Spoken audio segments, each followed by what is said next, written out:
નમસ્કાર વિદ્યાર્થી મિત્રો, આશા છે કે તમે બધા મજામાં હશો. સર, આજે શું ભણવાના છીએ? તો વિદ્યાર્થી મિત્રો, આજે આપણે ભણવાના છીએ પરમાણુ ત્રિજ્યા. ખાસ યાદ રાખજો, પરમાણુ ત્રિજ્યા વિદ્યાર્થી મિત્રો આમ તો બહુ માપી જટિલ કાર્ય છે, પરંતુ વિદ્યાર્થી મિત્રો આપણે અમુક ઉપાયોના આધારે પરમાણુ ત્રિજ્યા માપી શકાય છે, કારણ કે પરમાણુ અતિ નાનો હોય છે. ઓકે સર, જોઈ શકે છે પરમાણુ ત્રિજ્યા 3 પ્રકારે માપશું. શું વાત કરો છો સર? 3 પ્રકારે? હા, જો પહેલી તો વિદ્યાર્થી મિત્રો આપણે સહસંયોજક ત્રિજ્યા, જે વિદ્યાર્થી મિત્રો સહસંયોજક બંધથી જોડાયેલા છે. બીજી વિદ્યાર્થી મિત્રો ધાતુના સ્ફટિકમાંથી ધાત્વીય ત્રિજ્યા, જે નજીક નજીક ગોઠવાયેલા ધાતુના બે પરમાણુ વચ્ચેની ત્રિજ્યા છે, એને ધાત્વીય ત્રિજ્યા.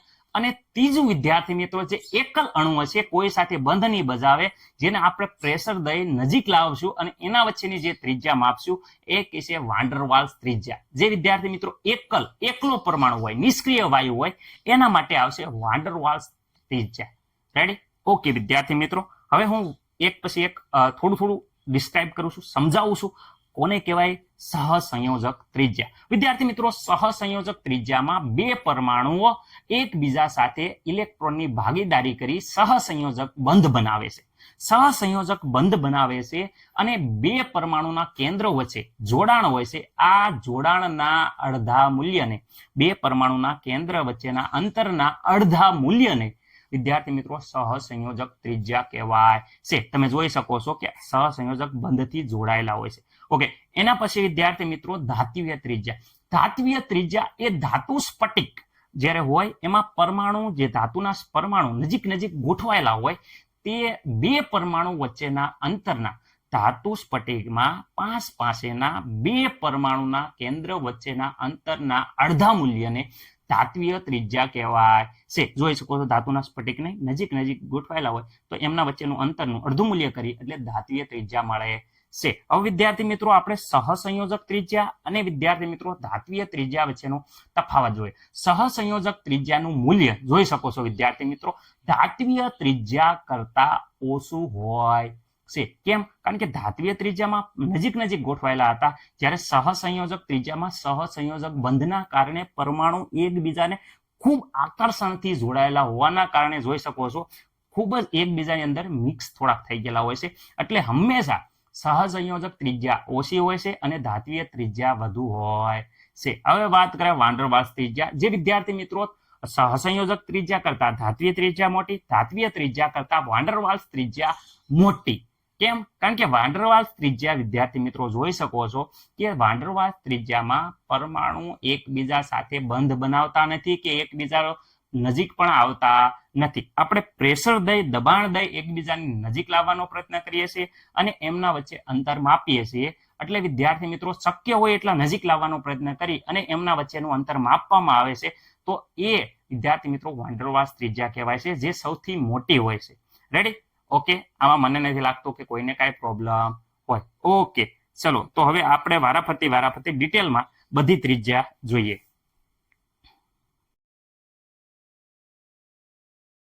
આવર્ત કોષ્ટકમાં ધાતુ તત્વ વિદ્યાર્થી મિત્રો ધાત્વીય ત્રિજ્યા ધરાવે છે. અહીંયા તમે જોઈ શકો છો કે ડાબી બાજુના મોસ્ટલી તત્વ ધાતુ હોવાના કારણે તે ધાત્વીય ત્રિજ્યા ધરાવે છે. અને જ્યારે ડાબીથી જમણી તરફ જતા વિદ્યાર્થી મિત્રો અર્ધ ધાતુ અને અધાતુ તત્વ હોય છે. એટલે અધાતુ તત્વ છે એ સહસંયોજક ત્રિજ્યા ધરાવે છે. પી વિભાગના તત્વોમાં ખાસ કરીને ધાતુ, અર્ધ ધાતુ અને અધાતુ જોવા મળે છે. જે જોઈએ પી વિભાગમાં સૌ પ્રથમ ડાબી બાજુ આવેલા જે તત્વ તમે જોઈ શકો છો, આ તત્વ વિદ્યાર્થી મિત્રો ધાતુ તત્વ છે. ધાતુ તત્વ ખાસ યાદ રાખવાનું ધાત્વીય ત્રિજ્યા ધરાવે છે, જે સહસંયોજક ત્રિજ્યા કરતા વધુ હોય છે. હવે વિદ્યાર્થી મિત્રો આગળ જતા તમને ખબર જ છે કે ધાતુ તત્વ પછી અર્ધ ધાતુ તત્વ આવે છે. આવર્ત કોષ્ટકમાં ડાબી બાજુથી જમણી બાજુ જતા સૌપ્રથમ ધાતુ, પછી અર્ધ ધાતુ તત્વ. આ જોઈ શકો છો અર્ધ ધાતુ તત્વ. તો વિદ્યાર્થી મિત્રો અર્ધ ધાતુ પછી આવે છે અધાતુ તત્વ. અધાતુ તત્વ વિદ્યાર્થી મિત્રો જમણી બાજુ ખૂણામાં હોય છે. સામાન્ય રીતે મોટા ભાગના અધાતુ તત્વ જોઈ શકો છો ક્લોરીન, બ્રોમિન ઓક્સિજન, નાઇટ્રોજન વાયુ સ્વરૂપે હોય છે અને નિષ્ક્રિય વાયુઓ પણ. એટલે આ છે અધાતુ તત્વ એ સહસંયોજક બંધથી જોડાયેલા હોય છે, એટલે સહસંયોજક ત્રિજ્યા ધરાવે છે. સહસંયોજક ત્રિજ્યા એ ધાતુ ત્રિજ્યા કરતા નાની હોય છે.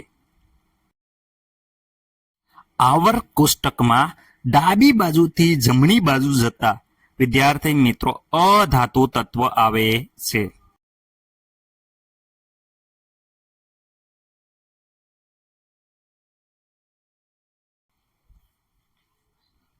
હવે વિદ્યાર્થી મિત્રો આપણે જોવાનું છે એક જ આવર્તમાં પરમાણુ ત્રિજ્યાનું વલણ.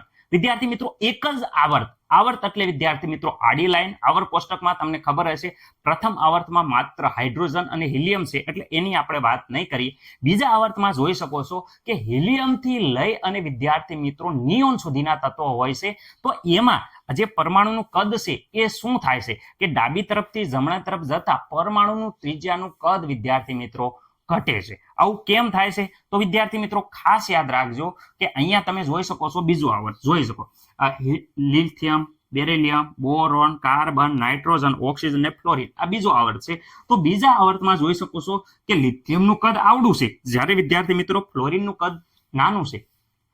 ડાબી તરફથી જમણી તરફ આપણે આવીએ છીએ તો એમ પરમાણુનું કદ વિદ્યાર્થી મિત્રો નાનું થાય છે.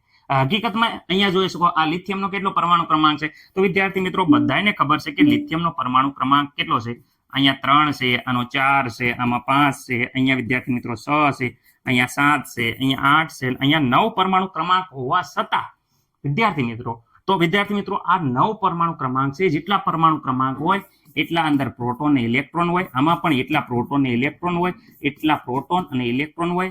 કાર્બનમાં 6 પ્રોટોન છે, અહીંયા નાઇટ્રોજનનો પરમાણુ ક્રમાંક 7 પ્રોટોન ને 7 ઇલેક્ટ્રોન, અહીંયા 8 પ્રોટોન ને 8 ઇલેક્ટ્રોન, અહીંયા 9 પ્રોટોન ને 9 ઇલેક્ટ્રોન. હકીકતમાં જોવા જાવ તો 3 થી લઈને 9 સુધી જોઈ શકો છો પ્રોટોન અને ઇલેક્ટ્રોનની સંખ્યા બાજુ વધે છે તો કદ વધવું જોઈએ, પરંતુ કદ વધતું નથી. સર આવું શા માટે થાય છે એ ખાસ તમારે મગજમાં બેસાડી દેવાનું છે. જો વિદ્યાર્થી મિત્રો અહીંયા હું એટલું જ વસ્તુ કહેવા માંગુ છું, પરમાણુ ક્રમાંક 3 થી લઈ 4, 5, 6, 7, 8, 9 છે તો પરમાણુ ક્રમાંક વધે છે, પરંતુ વિદ્યાર્થી મિત્રો કદ કેમ ઘટે છે?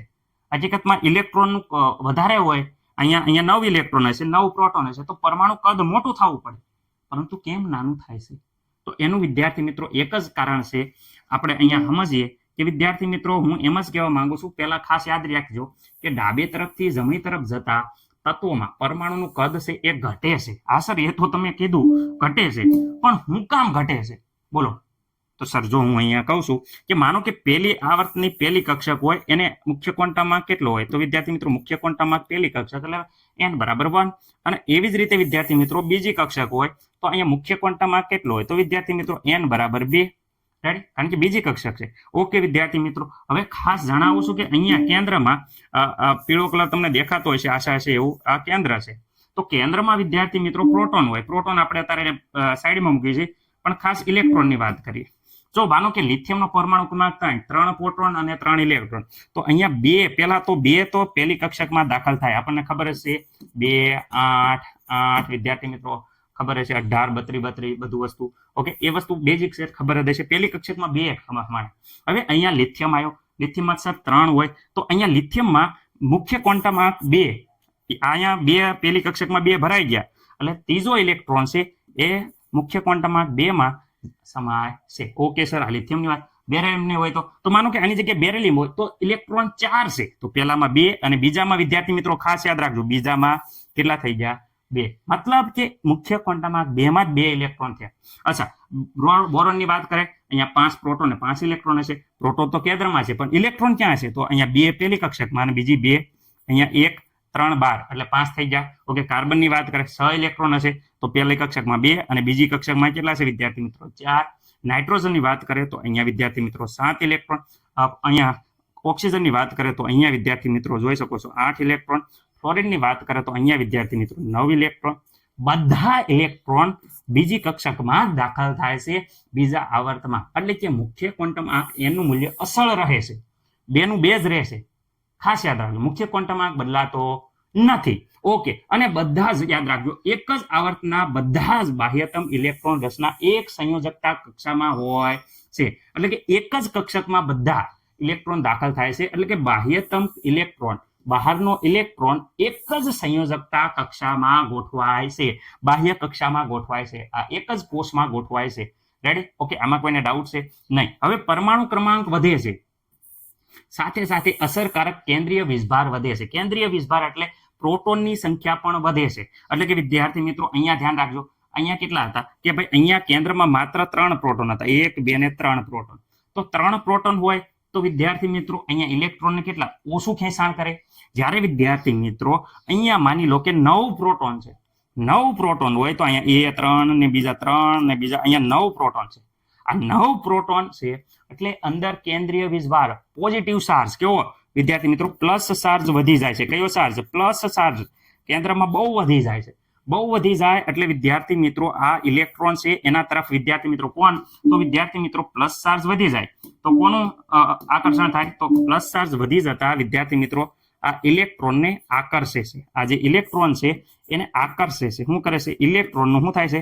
આકર્ષણ વધી જાય. જો ઇલેક્ટ્રોન બહુ આકર્ષાય, કારણ કે અહીંયા પ્લસ કેટલા છે? પ્લસ 9 પ્રોટોન છે. 9 પ્રોટોન હોય એ ઇલેક્ટ્રોનને આકર્ષાય એટલે ખાસ યાદ રાખજો, આકર્ષણ કારણે ઇલેક્ટ્રોનનું જે વાદળ છે એ સંકોચાય. આપણને એમ કે વધી જાય છે, ઇલેક્ટ્રોન વધ્યા, પરંતુ અંદર કેન્દ્રના અંદર વિદ્યાર્થી મિત્રો કેન્દ્રની અંદર શું થાય છે કે કેન્દ્રની અંદર પ્રોટોન વધી જાય છે. તો પ્રોટોન વધી જાય તો વિદ્યાર્થી મિત્રો આકર્ષણ વધી જાય છે. એટલે વિદ્યાર્થી મિત્રો અહીંયા શું થાય છે? પરમાણુનું કદ જે મોટું હોવું જોઈએ એની જગ્યાએ સંકોચાય અને વિદ્યાર્થી મિત્રો નાનું થઈ જાય છે. શું થઈ જાય છે? નાનું. રેડી? એટલે લિથિયમ મોટો છે અને વિદ્યાર્થી મિત્રો ફ્લોરિન નાનો છે. કેમ? કારણ કે અહીંયા વિદ્યાર્થી મિત્રો જોઈ શકો છો કેન્દ્રમાં માત્ર 3 પ્રોટોન હતા તો વિદ્યાર્થી મિત્રો આ ઇલેક્ટ્રોનનું ઓછું આકર્ષણ થાય. અહીંયા કેન્દ્રમાં 4 પ્રોટોન હતા તો આની કરતા વિદ્યાર્થી મિત્રો થોડુંક વધારે. આમાં કેન્દ્રમાં 5 પ્રોટોન, તો 5 પ્રોટોન હોય તો આની કરતા વધારે. અહીંયા કેન્દ્રમાં વિદ્યાર્થી મિત્રો 6 પ્રોટોન તો આની કરતા વધારે. અહીંયા 7 પ્રોટોન એટલે આની કરતા વધારે આકર્ષણ થાય એટલે સંકોચન થાય એટલે વિદ્યાર્થી મિત્રો અહીંયા જોઈ શકો છો પરમાણુ નાનો થશે. એમ ફ્લોરિનમાં 9 પ્રોટોન હોય તો વધારે આકર્ષણ થાય અને સૌથી નાનો પરમાણુ થાય છે. એટલે કે લિથિયમથી beryllium, boron, carbon, nitrogen, oxygen અને ફ્લોરિન તરફ જઈએ એમ પ્રોટોનની સંખ્યા વધે છે. એટલે કે તમારે આવું લખવાનું, અસરકારક કેન્દ્રીય વીજભાર વધે છે. રેડી? પોઝિટિવ ચાર્જ, અસરકારક કેન્દ્રીય વીજભાર વધતો જાય એટલે કેન્દ્રનો વીજભાર કેવો હોય? પોઝિટિવ ચાર્જ વધે છે. જેના કારણે શું છે? બાહ્યતરના જે ઇલેક્ટ્રોન છે એ કેન્દ્ર તરફ આકર્ષણ વધતું જાય છે. બાહ્યના ઇલેક્ટ્રોન હતા, આ જે ઇલેક્ટ્રોન હતા આ ઇલેક્ટ્રોન એના કેન્દ્ર તરફનું આકર્ષણ શું થઈ જાય? વધી જાય. કેન્દ્ર તરફનું આકર્ષણ વધી જાય જેની કારણે બાહ્યતમ કક્ષાના ઇલેક્ટ્રોનનું વાદળ છે એ સંકોચાઈ જાય છે. આથી પરમાણુ ત્રિજ્યા શું થાય છે? ઘટતી જાય છે. આમાં મને નથી લાગતું કે કોઈને કાંઈ પ્રોબ્લેમ હોય. રેડી? તો મને નથી લાગતું કે કોઈને કાંઈ પ્રોબ્લેમ હોય. હવે અહીંયા વિદ્યાર્થી મિત્રો ગ્રાફ, તો ગ્રાફ ખાસ યાદ રાખવાનો છે કે પરમાણુ ત્રિજ્યા વિદ્યાર્થી મિત્રો પિકોમીટરમાં આપેલી છે અને અહીંયા પરમાણુ ક્રમાંક. વિદ્યાર્થી મિત્રો પરમાણુ ક્રમાંક તો દરેકને આવડતા હોય. અહીંયા વિદ્યા 2 4 6 8 10. ઓકે, 10 લગી. તો પેલા વિદ્યાર્થી મિત્રો લિથિયમ એટલે અહીંયા બંનેની વચ્ચે અહીંયા ટપકું કરવાનું રહેશે. ઓકે વિદ્યાર્થી મિત્રો પછી બેરિલિયમ 4 નંબર હશે એટલે 4, અહીંયા 5 છે એટલે 5, અહીંયા વિદ્યાર્થી મિત્રો 6, નાઇટ્રોજનનો 7, ઓક્સિજનનો 8, ફ્લોરિનનો 9. પરમાણુ ક્રમાંક પ્રમાણે ઉપર ટપકા કરી દેવાના રહેશે. રેડી? આમાં કોઈને કાંઈ પ્રોબ્લેમ નહીં. ઓકે વિદ્યાર્થી મિત્રો કેવી રીતે ઘટે છે જુઓ. તો વિદ્યાર્થી મિત્રો જ્યારે અહીંયા લિથિયમનો વિદ્યાર્થી મિત્રો જોઈ શકો છો કેટલો છે? તો વિદ્યાર્થી મિત્રો 152 છે આપણી ટેક્સ્ટબુક પ્રમાણે. અહીંયા 150 આપેલું છે. એકચ્યુઅલી મૂલ્ય ખાસ યાદ નહીં રાખો કારણ કે આ ગૂગલમાંથી જે ફોટો લીધો છે એમાં મૂલ્યમાં વિદ્યાર્થી મિત્રો અહીંયા આપણે જોઈ શકો છો કે ઘણી બધી અહીંયા વિદ્યાર્થી મિત્રો આપણે 174 પિકોમીટર નાઇટ્રોજનનો આપણા ટેક્સ્ટબુકમાં આપ્યો છે અને અહીંયા વિદ્યાર્થી મિત્રો 66 પિકોમીટર આપેલા છે. પરંતુ આ ઇમેજ મેં ગૂગલમાંથી લીધી છે એટલે કે મૂલ્ય ગૂગલમાં જોશો તો બધાના થોડા વેરિએશન વાળા આવે છે. આપણી ટેક્સ્ટબુકનું જ આપણે માન્ય રાખવાનું અને તમારે મૂલ્ય ના યાદ રહે તો ખાસ એક જ આવર્તમાં પરમાણુની ત્રિજ્યાનું વલણ એમ કરીને અહીંયા આ પ્રકારનો ગ્રાફ યાદ રાખી દેવાનો છે કે વિદ્યાર્થી મિત્રો લિથિયમનું સૌથી વધારે, એના પછી વિદ્યાર્થી મિત્રો આવી રીતે આમ કરીને આમ ગ્રાફ દોરી દેવાનો અને ખાસ યાદ રાખવાનું lithium, beryllium, boron, carbon, nitrogen, oxygen સૌથી ઓછું ફ્લોરિનનું વિદ્યાર્થી મિત્રો જોવા મળે છે. રેડી? ઓકે આમાં મને નથી કાંઈ લાગતું ફ્લોરિનનું અહીંયા 71 આપ્યો છો પણ હકીકતમાં આપણા જે ટેક્સ્ટબુક છે એમાં વિદ્યાર્થી મિત્રો 66 છે. તો વિદ્યાર્થી મિત્રો 66 પિકોમીટર રેડી સુધી આપણે રાખશું અને અહીંયા વિદ્યાર્થી મિત્રો 66 ની ઉપર વિદ્યાર્થી મિત્રો થોડુંક રાખશું અને અહીંયા 60 આ પ્રકારનો વિદ્યાર્થી મિત્રો ગ્રાફ છે એ તમારે યાદ રાખવાનો રહેશે અને દોરજો ગ્રાફ દોરજો એટલે ગ્રાફ ઉપરથી તમને માર્ક મળી જશે જાજુ યાદ ન રહે તો ખાસ ગ્રાફ ભૂલવાનો નથી ઓકે વિદ્યાર્થી મિત્રો હવે ખાસ ધ્યાન રાખો એક જ સમૂહમાં પરમાણુ ત્રિજ્યાનું વલણ વિદ્યાર્થી મિત્રો સમૂહ કોને કહેવાય સમૂહ તો વિદ્યાર્થી મિત્રો પહેલો સમૂહ અહીંયા જોઈ શકો છો હેલિનાકી રબસે ફરિયાદ વિદ્યાર્થી મિત્રો આ તમને પહેલો સમૂહ આવડી જશે અને વિદ્યાર્થી મિત્રો 17મો સમૂહમાં વિદ્યાર્થી મિત્રો આપણે યાદ રાખવાની ટેકનિક કીધી છે કે ફિર કલ બહાર आई आंटी વિદ્યાર્થી મિત્રો ફ્લોરિન ક્લોરિન બ્રોમિન અને વિદ્યાર્થી મિત્રો આયોડિન અને વિદ્યાર્થી મિત્રો એટિનિન ખાસ યાદ રાખજો એટી એટલે એટિનિન ઓકે પ્રોનાઉન્સિએશનમાં થોડું ઘણું મિસ્ટેક થતું હોય છે પણ એટી એટલે એટિનિન સમૂહ એટિનિન તત્વ થાય છે હેલોજન તત્વ ઓકે વિદ્યાર્થી મિત્રો અહીંયા ખાસ યાદ રાખજો પહેલો સમૂહમાં એટલે કે વિદ્યાર્થી મિત્રો લિથિયમ થી લઈ અને વિદ્યાર્થી મિત્રો સીઝિયમ સુધીની વાત કરે તો ખાસ યાદ રાખો કે લિથિયમ થી લઈ અને સીઝિયમ લિથિયમ થી વિદ્યાર્થી મિત્રો જેમ જેમ નીચે જઈશું એમ પરમાણુ ક્રમાંક વધે છે હું વધે છે એ ખાસ યાદ રાખજો હું એક વસ્તુ કરું છું પરમાણુ ક્રમાંક છે એ ક્રમાંક વિદ્યાર્થી મિત્રો વધે રેડી ઓકે એ કાંઈ પ્રોબ્લેમ નથી પરમાણુ ક્રમાંક વચ્ચે સાથે સાથે લિથિયમ છે એ વિદ્યાર્થી મિત્રો બીજા આવર્તનું તત્વ તો n બરાબર 2 અહીંયા સોડિયમ એ ત્રીજા આવર્તનું તત્વ તો n બરાબર 3 પોટેશિયમ ચોથા આવર્તનું n બરાબર 4 રૂબેડિયમ પાંચમા આવર્તમાં n બરાબર 5 અને સીઝિયમ છે એ છઠ્ઠા આવર્તનું તત્વ હોય છે તો વિદ્યાર્થી મિત્રો આવર્ત કોષ્ટકમાં તમને ખબર જ હશે કે છઠ્ઠા આવર્તનું તત્વ એટલે n બરાબર 6 થાય એટલે કે છઠ્ઠા નંબરની કક્ષકમાં નવો ઇલેક્ટ્રોન દાખલ થાય છે તો વિદ્યાર્થી મિત્રો અહીંયા હું એમ કહેવા માંગુ છું કે અહીંયા પરમાણુ ક્રમાંક વધવાની સાથે સાથે શું થાય છે ઉપરથી નીચે તરફ જાઓ તો પરમાણુ ક્રમાંક વધવાની સાથે સાથે જોઈ શકો છો કે પરમાણુ કદ પણ વધે છે એટલે મતલબ એમ પહેલો એક જ સમૂહમાં પરમાણ્વીય ક્રમ વધવાની સાથે સાથે પરમાણુ ત્રિજ્યામાં પણ વધારો થાય છે રેડી ગમે એ સમૂહ લઈ લો હવે એક ઉદાહરણ લઈ લે આલ્કલી સમૂહ અને હેલોજન સમૂહ ઉપરથી નીચે તરફ જઈએ કોણ આલ્કિલ સમૂહ અને હેલોજન સમૂહમાં ઉપરથી નીચે તરફ જઈએ તેમ વિદ્યાર્થી મિત્રો ખાસ યાદ રાખજો અહીંયા જો મુખ્ય ક્વોન્ટમ 1 2 3 4 5 એટલે કે વિદ્યાર્થી મિત્રો સંયોજકતા કોષમાં મુખ્ય ક્વોન્ટમ આંકનું મૂલ્ય વધતું જાય છે n બરાબર 2 3 4 5 6 7 એમ વધારો થાય છે 7 થી અટકી જાય 7 આવર્ત છે એટલે 7 સુધી ઓકે તો મુખ્ય કોટ વધે એમાં સંયોજકતા કોષમાં શું થાય ઇલેક્ટ્રોન કેન્દ્રથી દૂર જાય સર કેવી રીતે ઇલેક્ટ્રોન કેન્દ્રથી દૂર જાય જો હું અહીંયા પહેલું બતાવું છું કે ભાઈ અહીંયા તમે જોઈ શકો છો કે આ કેન્દ્ર n બરાબર માનો કે 2 છે તો આ પહેલી ને બીજી કક્ષા n બરાબર વિદ્યાર્થી મિત્રો 2 હોય તો બાહ્ય ઇલેક્ટ્રોન વિદ્યાર્થી મિત્રો એ અહીંયા જાય છે ઓકે આમાં કોઈ ડાઉટ આ લિથિયમમાં બાહ્ય ઇલેક્ટ્રોન વિદ્યાર્થી મિત્રો અહીંયા જશે કારણ કે n બરાબર 2 છે અહીંયા સીઝિયમ n બરાબર 6 છે ખાસ ધ્યાન રાખજો આ વસ્તુ n બરાબર 6 હોવાના કારણે વિદ્યાર્થી મિત્રો ખાસ યાદ રાખજો આ પરમાણુનું કેન્દ્ર છે n બરાબર 6 એટલે આ પહેલી કક્ષક આ બીજી કક્ષક ત્રીજી કક્ષક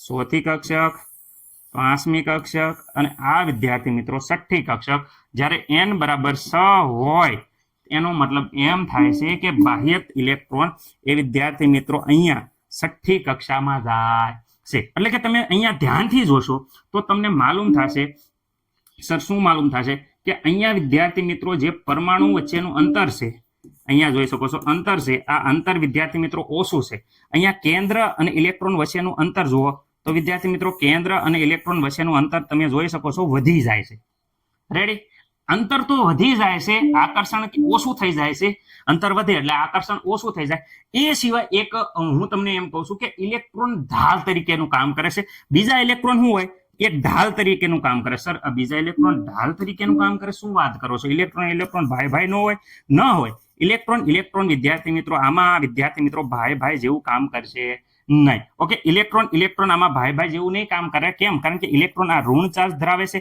આ ઇલેક્ટ્રોન એ ઋણ ચાર્જ ધરાવે છે તો વિદ્યાર્થી મિત્રો ઋણ ઇલેક્ટ્રોન શું કરે કે ભાઈ ઋણ ઇલેક્ટ્રોન છે અને અહીંયા પણ ઋણ ઇલેક્ટ્રોન છે તો આ ઇલેક્ટ્રોન એને શું કરે દૂર ધકેલે કેમ કારણ કે ઋણ ચાર્જ ધરાવતા ઇલેક્ટ્રોન એને નજીક આવવા દેવાના બદલે ઢાલ તરીકેનું કામ કરે અને એને દૂર ધકેલે એટલે પરમાણુનું કદ છે એ મોટું થાય છે આશા છે કે તમને ખબર પડી ગઈ હશે આંતરિક કક્ષામાં રહેલા ઇલેક્ટ્રોન છે અંદરના એ આ બહારના ઇલેક્ટ્રોનને શું કરે દૂર ધકેલે છે, એટલે કદ મોટું થાય ઉપરથી નીચે તરફ આવો એમ. હવે અહીંયા એ વસ્તુ લખેલી છે, સમજાવું છું.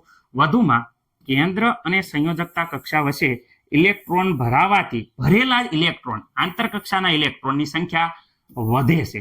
શું થાય છે કે ભાઈ સંયોજકતા કક્ષા વચ્ચે ઇલેક્ટ્રોન ભરાવાથી આંતરકક્ષા શક્તિ સ્તરોની સંખ્યા પણ વધે છે, એટલે કે અંદરના કક્ષોની આ સંખ્યા છે એ પણ વધે છે.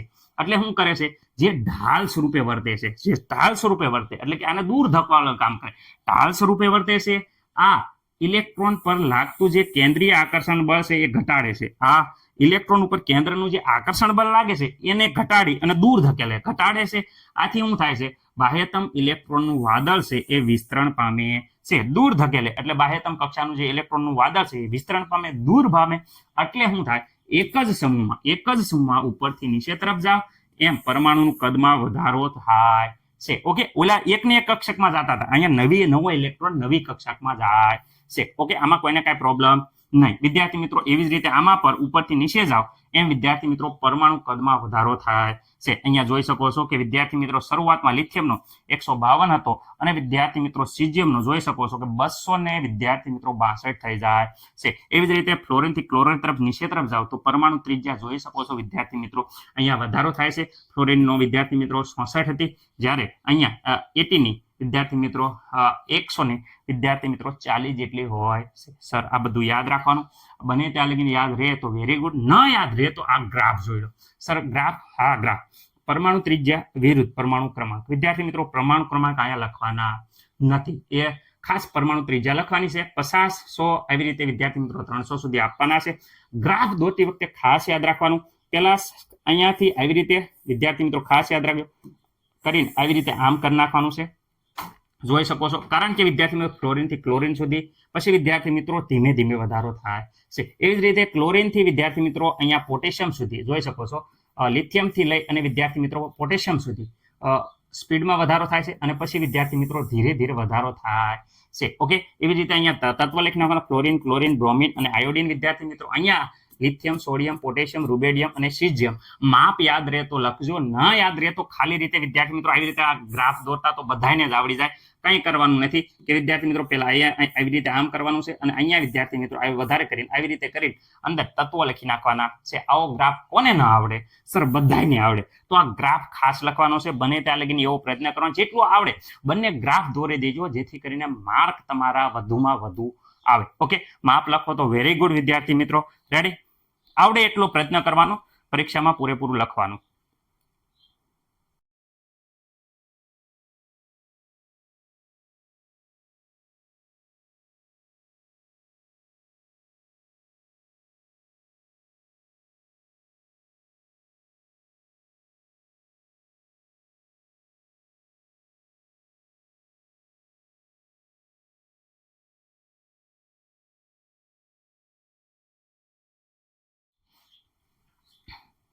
ઓકે વિદ્યાર્થી મિત્રો, ખાસ અહીંયા ધ્યાન રાખો, આપણે જે વસ્તુ સમજાવી એ એક જ આવર કોષ્ટક આખું વિદ્યાર્થી મિત્રો આપણા આવર કોષ્ટકમાં કઈ રીતે ફોલો થાય છે એ આપણે જોઈ લઈએ. વિદ્યાર્થી મિત્રો અહીંયા ખાસ કરીને વાત કરીએ એક જ સમૂહની, આજે જોઈશું એક જ સમૂહમાં ઉપરથી નીચે તરફ આવીએ છીએ. હેલિનાકી રબસે ફરિયાદ વિદ્યાર્થી મિત્રો જોઈ શકો છો. ઉપરથી નીચે તરફ આવો એમ પરમાણુનું કદ જોઈ શકો છો વધે છે. રેડી? ઓકે, બીજા સમૂહમાં અહીંયા વાત કરે છે જેવી જ રીતે લિથિયમથી વિદ્યાર્થી મિત્રો ફ્લોરિન તરફ જાઓ. રેડી વિદ્યાર્થી મિત્રો? લિથિયમ, બેરિલિયમ જોઈ શકો છો, boron, carbon, nitrogen, oxygen, fluorine. તો અહીંયા વિદ્યાર્થી મિત્રો પરમાણુનું કદ ધીરે ધીરે વિદ્યાર્થી મિત્રો જોઈ શકો છો ઘટાડો થાય છે. કારણ કે અહીંયા એક જ સંયોજકતા કોષ બધામાં અહીંયા વિદ્યાર્થી મિત્રો પહેલી અને વિદ્યાર્થી મિત્રો બીજી કક્ષકમાં બધામાં ઇલેક્ટ્રોન દાખલ થતા હોવાના કારણે તમને ખબર છે કે પરમાણુ ક્રમાંક વધે છે, છતાં પણ અહીંયા કદ છે એ વિદ્યાર્થી મિત્રો ઘટે છે. ઓકે વિદ્યાર્થી મિત્રો, અહીંયા પણ વિદ્યાર્થી મિત્રો એવી જ રીતે આ બાજુ જાશો એમ ઘટાડો થશે, જોઈ શકો છો. જેમ જેમ આ બાજુ જાશો તો વિદ્યાર્થી મિત્રો ડાબી તરફથી જમણી તરફ જતા પરમાણુ ત્રિજ્યા વિદ્યાર્થી મિત્રો ઘટે છે. પરંતુ વિદ્યાર્થી મિત્રો ઉપરથી નીચે તરફ જાશો સમૂહમાં, કોઈ પણ સમૂહમાં ઉપરથી નીચે તરફ, હમણાં આપણે ફ્લોરિન વાળો જોયો, ઉપરથી નીચે તરફ જાઓ એ વિદ્યાર્થી મિત્રો સમૂહમાં જોઈ શકો છો કે ધીરે ધીરે વિદ્યાર્થી મિત્રો શું થાય છે? વધારો થાય છે. પરમાણુ ક્રમાંક વધવાની સાથે વિદ્યાર્થી મિત્રો શું થાય છે? એનો પરમાણુ કદ વધે છે.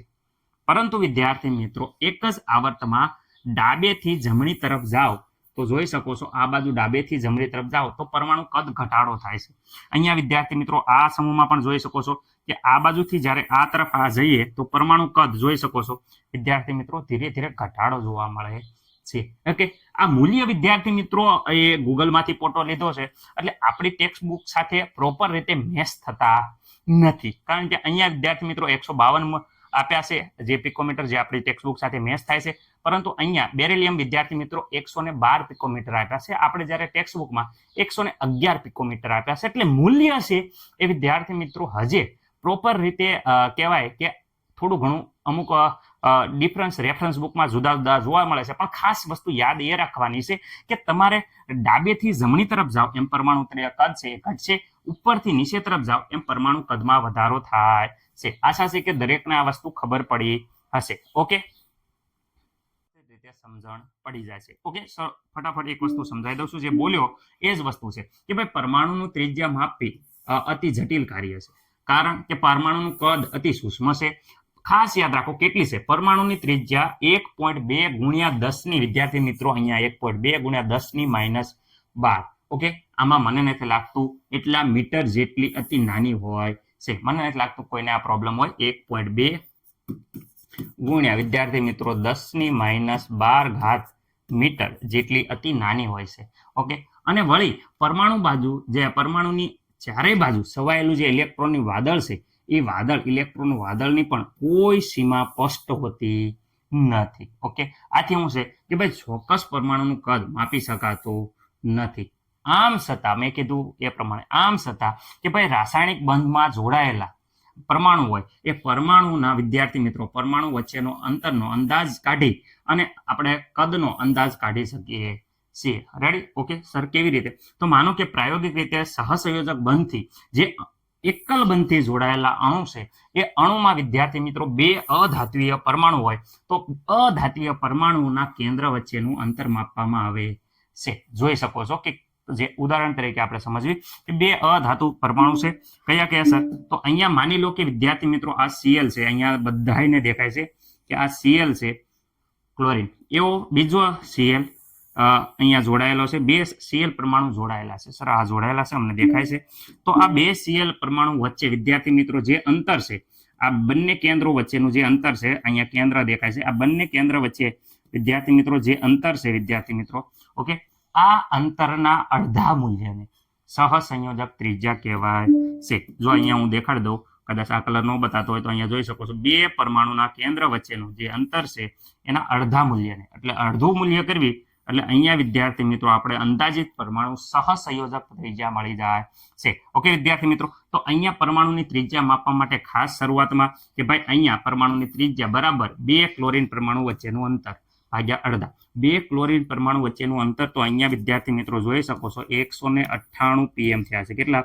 198 પિકોમીટર થયા છે. તો 198 ના અડધા કરી દો તો વિદ્યાર્થી મિત્રો અહીંયા જોઈ શકો છો Cl ની પરમાણુ ત્રિજ્યા બરાબર 198 ના અડધા કરીએ તો 99 પિકોમીટર જેટલી થાય છે. આશા છે કે દરેકને આ વસ્તુ ખબર પડી હશે. ખાસ યાદ રાખવાનું પરમાણુ ત્રિજ્યા બરાબર શું છે? તો વિદ્યાર્થી મિત્રો ડિસ્ટન્સ ક્યાંનું કે 2 Cl ના પરમાણુ વચ્ચેનું ડિસ્ટન્સનું અડધું કરો તો વિદ્યાર્થી મિત્રો પરમાણુ ત્રિજ્યા મળી જાય છે.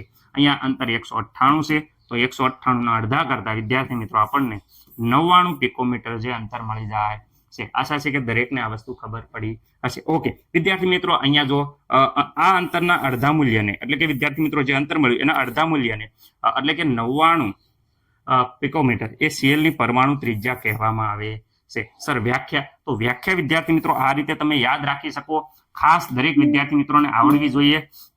સહસંયોજક પરમાણુમાં એકલ બંધથી જોડાયેલા, ખાસ યાદ રાખજો, સહસંયોજક અણુમાં એકલ બંધથી જોડાયેલા 2 સમાન અધાત્વીય પરમાણુઓ, કેવા? 2 સમાન અધાત્વીય પરમાણુઓના કેન્દ્ર વચ્ચેના અંતરના અડધા મૂલ્યને સહસંયોજક ત્રિજ્યા કહેવાય છે. ફરીથી એકવાર દરેકને વિદ્યાર્થી મિત્રો આ વસ્તુ આવડવી જોઈએ. ખાસ યાદ રાખજો, સહસંયોજક અણુઓમાં એકલ બંધથી જોડાયેલા 2 સમાન અધાત્વીય પરમાણુઓના કેન્દ્ર વચ્ચેના અંતરના અડધા મૂલ્યને શું કહેવાય છે? સહસંયોજક ત્રિજ્યા કહેવાય છે. આટલું યાદ રાખો, પરમાણુઓના કેન્દ્ર વચ્ચેના અંતરના અડધા મૂલ્યને સહસંયોજક ત્રિજ્યા કહેવાય છે. આશા છે કે દરેકને આ વસ્તુ ખબર પડી ગઈ છે. હવે આગળ જઈએ. ઓકે વિદ્યાર્થી મિત્રો, વાત કરે છે ધાત્વિય ત્રિજ્યા. વિદ્યાર્થી મિત્રો, ધાતુના સ્ફટિકમાં જ્યારે બે 5 પરમાણુ વચ્ચેનું અંતરનું અડધા મૂલ્યને ધાત્વિય ત્રિજ્યા કહેવાય છે. ખાસ યાદ રાખજો, શું કહેવાય કે આ ધાતુ સ્ફટિક છે એના 5 જે બે પરમાણુ છે, આ બે પરમાણુઓનું જે વચ્ચેનું જે અંતર છે એના વિદ્યાર્થી મિત્રો અડધા મૂલ્યને ધાત્વિય ત્રિજ્યા કહેવાય છે. એ તો વ્યાખ્યા થઈ ગઈ. ધાતુ સ્ફટિકમાં રહેલા 5 બે પરમાણુઓ કેન્દ્ર વચ્ચેના અંતરના અડધા મૂલ્યને ધાત્વિય ત્રિજ્યા કહેવાય છે. ઉદાહરણ આપ્યું છે કે ભાઈ અહીંયા કોપરનો આ સ્ફટિક છે, એ કોપરના સ્ફટિકમાં અહીંયા બે ધાતુના કેન્દ્રો વચ્ચેનું અંતર વિદ્યાર્થી મિત્રો 256 જોઈ શકો છો પિકોમીટર જેટલું અંતર આપ્યું છે. કેટલું? 256 જેટલું અંતર આપ્યું છે.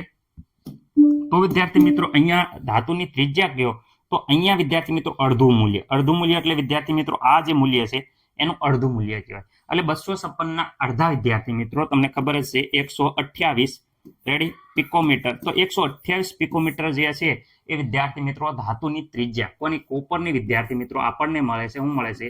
ત્રિજ્યા. તો આવી રીતે વિદ્યાર્થી મિત્રો ધાતુની ત્રિજ્યા આપણને મેળવી શકાય છે. રેડી, કોપરની ત્રિજ્યા 100 વિદ્યાર્થી મિત્રો 28 પિકોમીટર. તો આ રીતે મેળવી શકાય. તો અહીંયા જોઈ શકો છો કે ભાઈ ધાત્વિય ત્રિજ્યા અહીંયા જોઈ શકો સ્ફટિક 256 અંતર છે, એનું અડધું ધાત્વિય ત્રિજ્યા કોપરની કેટલી થાય છે? 228 થાય છે. ઓકે વિદ્યાર્થી મિત્રો, અને ખાસ ધાત્વિય પરમાણુની જે ત્રિજ્યા છે એ સકિરણ વર્ણપટ અથવા તો અન્ય વર્ણપટ દશાકીય પદ્ધતિ વડે માપી શકાય છે. વધુમાં ધાત્વિય ત્રિજ્યાની વાત કરે તો ધાત્વિય ત્રિજ્યા એ વિદ્યાર્થી મિત્રો સહસંયોજક ત્રિજ્યા કરતા વધુ હોય, પરંતુ વાન ડર વાલ્સ ત્રિજ્યા કરતા ઓછી હોય છે. ખાસ યાદ રાખજો. શું યાદ રાખવાનું છે? હું આ વસ્તુ મોસ્ટ ટાઈમ પી કહું છું, આ વસ્તુ તમારે ભૂલવાની નથી. ખાસ લખી નાખો કે ભાઈ ધાત્વિય ત્રિજ્યા છે એ વિદ્યાર્થી મિત્રો હું સહસંયોજક ત્રિજ્યા કરતા વધુ હોય. ધાત્વિય ત્રિજ્યા હંમેશા સહસંયોજક ત્રિજ્યા કરતા વધુ હોય, પરંતુ વાન ડર વાલ્સ ત્રિજ્યા કરતા ઓછી હોય છે. ઓકે વિદ્યાર્થી મિત્રો, આ બધી માહિતી આપણે આપી દીધેલી છે. આશા છે કે દરેકને આ વસ્તુ ખબર પડી ગઈ.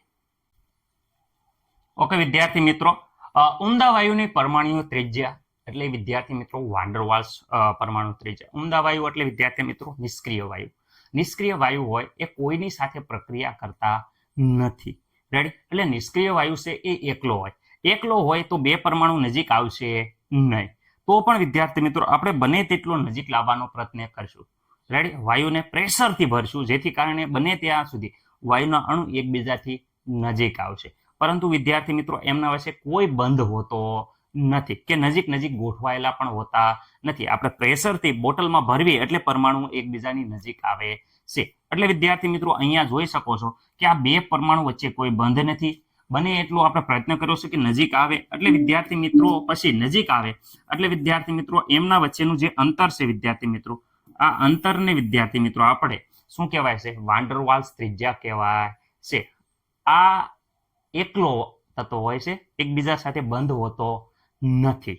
રેડી, આમ તો ત્રિજ્યા માપવી મુશ્કેલ છે, પરંતુ વિદ્યાર્થી મિત્રો આ બે નજીકના પરમાણુઓ વચ્ચેના કેન્દ્રને વાન ડર વાલ્સ ત્રિજ્યા કહેવાય છે. ઓકે, થોડું જોઈ લઈએ કે ભાઈ ઉમદા વાયુની પરમાણ્વીય ત્રિજ્યા વિચાર કરવામાં આવતો નથી. પરમાણુ ત્રિજ્યા કારણ કે શું કામ?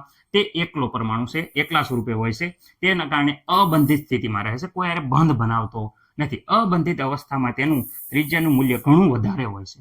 રેડી, આથી શું થાય છે? ઉમદા વાયુની પરમાણુ ત્રિજ્યા સરખામણી અન્ય સહસંયોજક ત્રિજ્યા સાથે ન કરતા તેઓને વાન ડર વાલ્સ ત્રિજ્યા સાથે કરવામાં આવે છે. તેને સહસંયોજક ત્રિજ્યા નથી કીધી, તેને વાન ડર વાલ્સ ત્રિજ્યા કહેવામાં આવે છે. વાન ડર વાલ્સ ત્રિજ્યા એટલે એકલો પરમાણુ, અબંધકારિક પરમાણુ, જેમને શક્ય હોય ત્યાં લગી નજીક લાવવામાં આવે અને તેમના વચ્ચેના અંતરના અડધા મૂલ્યને વાન ડર વાલ્સ ત્રિજ્યા કહેવાય છે. એટલે વાન ડર વાલ્સ ત્રિજ્યાનું મૂલ્ય ઘણું વધારે મળે છે. જોઈ શકો છો, અહીંયા જોઈ શકો છો વાન ડર વાલ્સ ત્રિજ્યાનું મૂલ્ય ઘણું વધારે મળે છે. ઓકે વિદ્યાર્થી મિત્રો, ઓકે સર આનું આ વાન ડર વાલ્સ ત્રિજ્યા કઈ વિદ્યાર્થી મિત્રો ખાસ યાદ રાખજો. આ જે વાન ડર વાલ્સ ત્રિજ્યા છે, આ વાન ડર વાલ્સ ત્રિજ્યા જે છે એ વાન ડર વાલ્સ ત્રિજ્યા આપણે અહીંયા જોઈ શકો છો કે ક્લોરીન વાયુ માટે મળીએ તો ક્લોરીન વાયુ એ વિદ્યાર્થી મિત્રો બંધમાં જોડાયેલો હોય છે. હમણાં જ આપણે જોયું કે ક્લોરીન વાયુના બે પરમાણુ વચ્ચેનું અંતરનું અડધું મૂલ્ય એટલે કે 99 pm આવ્યું હતું, પિકોમીટર આવ્યું હતું એ પર આપણે ક્લોરીનની ત્રિજ્યા જોઈ હતી, ક્લોરીન વાયુની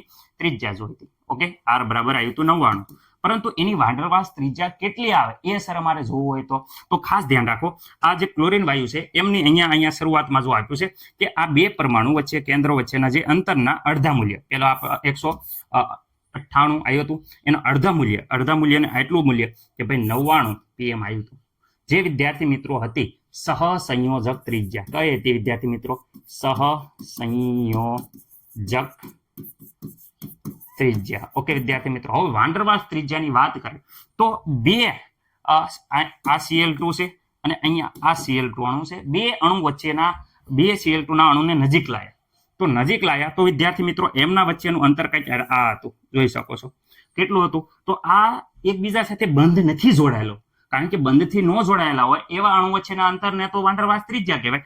આ એકબીજા સાથે બંધથી નથી જોડાયેલા, પણ આ બંને અણુ એકબીજા સાથે Cl2 અણુ એમ જોડાયેલા છે, પરંતુ આ Cl2 નો અણુ અને આ અણુને બેને નજીક લાયા ત્યારે અબંધકારિક છે, ત્યારે એમના વચ્ચેનું અંતર વિદ્યાર્થી મિત્રો જોઈ શકો છો 360 પિકોમીટર થાય છે. કેટલું? 360 પિકોમીટર થાય છે.